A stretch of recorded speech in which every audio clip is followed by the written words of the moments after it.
Hi all, ಎಲ್ಲರೂ ಹೇಗಿದ್ದೀರಾ? ಇವತ್ತು ಟೇಸ್ಟಿಯಾಗಿರುವಂಥ ಪೆಪ್ಪರ್ ಮಶ್ರೂಮ್ ಕರಿ ಹೇಗೆ ಮಾಡ್ಕೊಳ್ಳೋದು ಅಂತ ನೋಡೋಣವಾ? ಸೊ ತುಂಬ ಈಸಿಯಾಗಿ ಆಗೋಗುತ್ತೆ.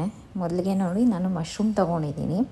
ಸೊ ಇದನ್ನ ನೀಟಾಗಿ 2-3 ಸರಿ ವಾಶ್ ಮಾಡಿ ಸ್ಕಿನ್ ಪೀಲ್ ಮಾಡ್ಕೊಂಡಿದ್ದೀನಿ ಮೇಲೆದು. ಸೊ ಸ್ಲೈಸ್ ನೀವು ಹೇಗೆ ಬೇಕಾನ ನಿಮಗೆ ಕಟ್ ಮಾಡ್ಕೋಬೋದು, ನಿಮ್ಗೆ ಹೇಗೆ ಕಂಫರ್ಟಬಲ್ ಇರುತ್ತೋ ಹಾಗೆ 4 ಪೀಸನ್ನು ಮಾಡ್ಕೋಬೋದು, ಇಲ್ಲ ಸ್ಲೈಸ್ ಈ ಥರನ ಕಟ್ ಮಾಡ್ಕೋಬೋದು. ಸೊ ನೋಡಿ, ನಾನು ಟೊಮೆಟೊ, ಈರುಳ್ಳಿ, ಆಮೇಲೆ ಮಶ್ರೂಮ್ನ ಕಟ್ ಮಾಡ್ಕೊಂಡಿದ್ದೀನಿ. ಸೊ ಪೌಡ್ರ್ ಮಾಡಿ ಇಟ್ಕೊಂಡಿರೋವಂಥ ಸೋಂಪು ಪುಡಿ ಇದು.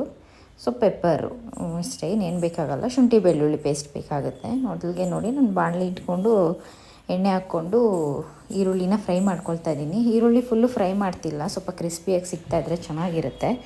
ಸೊ ಸ್ವಲ್ಪನೇ ಫ್ರೈ ಮಾಡ್ಕೊಳ್ತಾ ಇದ್ದೀನಿ. ಅದಕ್ಕೆ ಇವಾಗ ಶುಂಠಿ ಬೆಳ್ಳುಳ್ಳಿ ಪೇಸ್ಟ್ ಹಾಕ್ಕೊಂಡ್ಬಿಡ್ತೀನಿ. ಒಂದು ಚೂರೆಲ್ಲ ಫ್ರೈ ಮಾಡಿಕೊಂಡ್ರೆ ಸಾಕು, ಜಾಸ್ತಿ ಏನು ಬೇಡ. ಆಮೇಲೆ ಬಾಯ್ಲ್ ಆದರೆ ಸರಿ ಹೋಗುತ್ತೆ. ಸೊ ನೋಡಿ, ಇವಾಗ ಇದಾಗಿದೆ. ಇವಾಗ ಇದಕ್ಕೇ ಒಂಚೂರು ಟೊಮೆಟೊ ಹಾಕ್ಕೊಬಿಡ್ತೀನಿ. ನಾನು 1-2 ದೊಡ್ಡ ಟೊಮೆಟೊ ತೊಗೊಂಡಿದ್ದೀನಿ. ನಿಮಗೆ ಫುಲ್ಲು ಡ್ರೈ ಬೇಕಂದರೆ ನೀವು ಟೊಮೆಟೊ ಸ್ಕಿಪ್ ಮಾಡ್ಬೋದು. ನಾನಿಲ್ಲಿ ಸ್ವಲ್ಪ ಗ್ರೇವಿ ಬೇಕಿರೋದಕ್ಕೆ ಟೊಮೆಟೊ 2 ಹಾಕ್ಕೊಂಡಿದ್ದೀನಿ. ಸೊ ಇದಕ್ಕೇ ಇವಾಗ ನೋಡಿ, ಖಾರ ಪುಡಿ, ಒಂಚೂರು ಅರಿಶಿನ ಪುಡಿ, 1 ಸ್ಪೂನಷ್ಟು ಧನಿಯಾ ಪುಡಿ. ಸೊ ಇವು 3 ಹಾಕ್ಕೊಂಡು ಒಂಚೂರು ಉಪ್ಪು ಹಾಕ್ಕೊಂಡು ನೀಟಾಗಿ ಮಿಕ್ಸ್ ಮಾಡ್ಕೊಳ್ತಾ ಇದ್ದೀನಿ ಮತ್ತೆ ನಾನು. ಸೊ ನೀಟಾಗಿ ಫ್ರೈ ಆಗಲಿ ಇವಾಗಿದು. ಸೊ ನಾನು ನೀರೇನು ಹಾಕ್ಕೊಳ್ತಿಲ್ಲ ನೋಡಿ, ಒಂಚೂರು ಲೈಟಾಗಿ ನೀರು ಹಾಕ್ಕೊಂಡು, ಸೊ ಜಾಸ್ತಿ ನೀರೇನು ಬೇಡ. ಸೊ ಅದರಲ್ಲೇ ಟೊಮೆಟೊ ಮಶ್ರೂಮಲ್ಲೇ ನೀರಿನ ಅಂಶ ಇರುತ್ತಲ್ಲ, ಅದರಲ್ಲೇ ಬೇಯುತ್ತೆ. ನಾನು ಗ್ರೇವಿ ಬೇಕಿರೋದಕ್ಕೆ ನೀರು ಹಾಕ್ಕೊಳ್ತಾ ಇರೋದು. ಸೊ ಬೇಡ ಅಂದರೆ ನೀವು ನೀರು ಸ್ಕಿಪ್ ಮಾಡ್ಬೋದು, ಹಂಗೆ ಡ್ರೈ ಆಗೇ ಮಾಡ್ಕೋಬೋದು.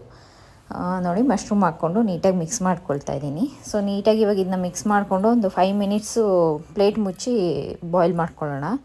ಸೊ ಒಂಚೂರು ಬಾಯ್ಲ್ ಆಗಿರುತ್ತೆ. ಇವಾಗ ಇದಕ್ಕೇ ನಾವು ಮೆಣಸು ಪುಡಿ, ಸೊ ಪೆಪ್ಪರ್ ಪೌಡರೂ, ರುಬ್ಬಿಟ್ಕೊಂಡಿರುವಂಥ ಸೋಂಪು ಪುಡಿ ಹಾಕ್ಕೊಳ್ತಾ ಇದ್ದೀರಿ.